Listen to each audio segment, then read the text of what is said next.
then in 2016 for memoir writing, and then I asked her, like, because she was telling me about your first book, how can I meet Chimamanda? Because I have a lot of challenges in my writing. And I remember also you were telling the story that when you apply to come to the US for the university, you have a problem with your writing. So I had the same problem still with my writing, and she was asking me, maybe you have the ability to write fiction, but if you met Chimamanda, maybe she's the right one who will advise you. So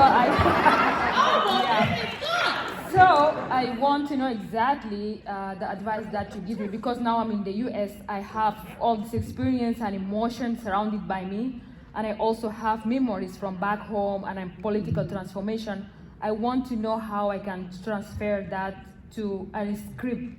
Like, how do you did it at that time? You want to write a script, or you want to write a novel? I want to write a novel, but I want to know exactly what encouraged me. Okay, I think y'all need to get some email. I like this. She was like, I am going to ask about my writing because my writer's block is clear. I need to do this. First of all, round of applause for you. Thank you.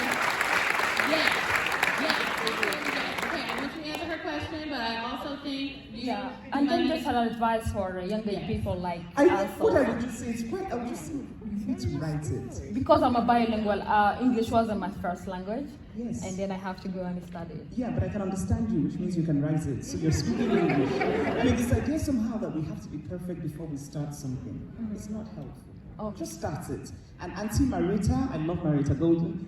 If you were in her workshop, I think that's, you've done it. So now you need to sit down and write. Okay. It's going to take you 5 years, maybe, right? Find somebody who loves you and who's honest with you and who can read. And let that person read bits of what you write. And the reason I say this is, honest with you, they'll tell you if it's rubbish. Loves you, they will say it in a way that protects your heart, and can read. For obvious reasons. But honestly, we need stories, because I'm very, very interested in South Sudan. I was talking to somebody who's Sudanese, but so sort of, the other Sudan, not yours.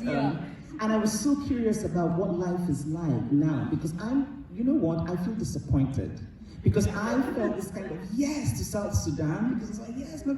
And then, all of this infighting, and I've read a bit, and it's just, so I'm really curious about what life is like for people, like the textured lives of people. So I already have an idea for your novel. So part of it will be set in South Sudan, and then you can then have the story of a person who comes to the US.